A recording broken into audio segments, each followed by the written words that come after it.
drug addiction this afternoon on Kababayan LA. I want to thank Kevin and Jennifer for bravely coming here and sharing your story with us. It will definitely help a lot of viewers, especially parents as well. And Patty, of course, from ADAP, just joining us. Welcome on the show.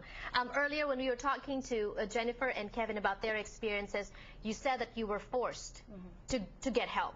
You said that your parents kicked you out of the house, and that's when you woke up. Is one way or another better? Does it work when parents are stricter or more lenient? But when parents are more lenient, then they have to tread the thin line between being lenient and being an enabler. Jennifer. Personally, I feel that there has to be a balance, because in my scenario, my mom was very enabling. She comforted me a lot, and she sheltered me from my father, who was actually very strict. So I feel that there has to be a balance. It can't be one or the other, because either the kid will retaliate or they will use you. Right, right. And Kevin, in your case, you know, when parents kick somebody out of the house, they run the risk of pushing you away, closer to other people who can enable you. Some of them turn to prostitution to support their vices. But in your case, luckily it woke you up. Would you advise for parents to do that? Well, they should have a balance where they need to talk to their child before they kick them out. Do their best to, you know, find out what's going on with their child.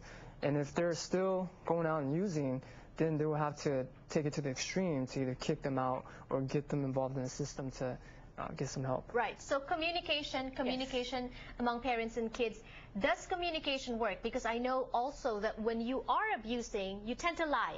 Because you cover up what you're doing, because you know yourself that what you're doing is wrong, right? It's tough. I mean, I think for parents nowadays, it's a big challenge for them to really get to know their kids. And listening is a big skill that sometimes is hard to really practice. What could have prevented you, Jennifer, from getting into that situation? I think that, well, something I tell my mom even now is that I wish that they would talk to me more. Especially being an Asian household, it's don't ask, don't tell. Everything stays within the family. Parents are always busy. They don't really have the talks with you. And I never felt really close enough to my parents to talk to them about everything. Kevin? Well, it's very important that the parents constantly keep their communication open with their child.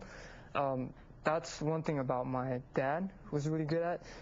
He would constantly try to talk to me, but I would never want to listen to him, but he kept on trying and never gave up on me.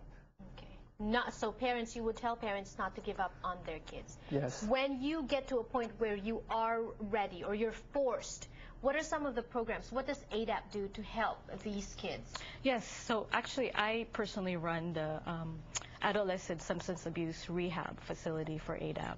So that's one of the programs that we have. We've been around for 40 years, and we have other programs. It's a multi-service agency that provides education, prevention services, treatment services, outpatient and inpatient services for adults and young adults. What kind of treatment? What helped you get better?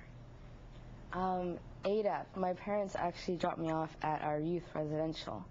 It's a 24-hour facility, so I had to stay there, and I had to accept what was coming.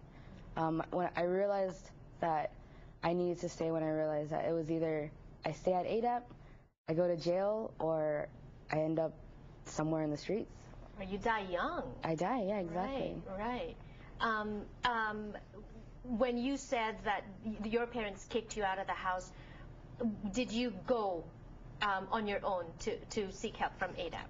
No. Actually, my dad is the one that looked for a place for me. So he's the one that, you know, both of my parents didn't give up on me, but my dad really worked hard to find a place for me and brought me to ADAP. And that's where, you know, I found an environment, a place where there's people who actually would put in the energy to help you out in this area. What's the best approach of parents? I know we talked about that a little bit. When you keep saying that your dad worked on you, did he show anger? Did he show understanding?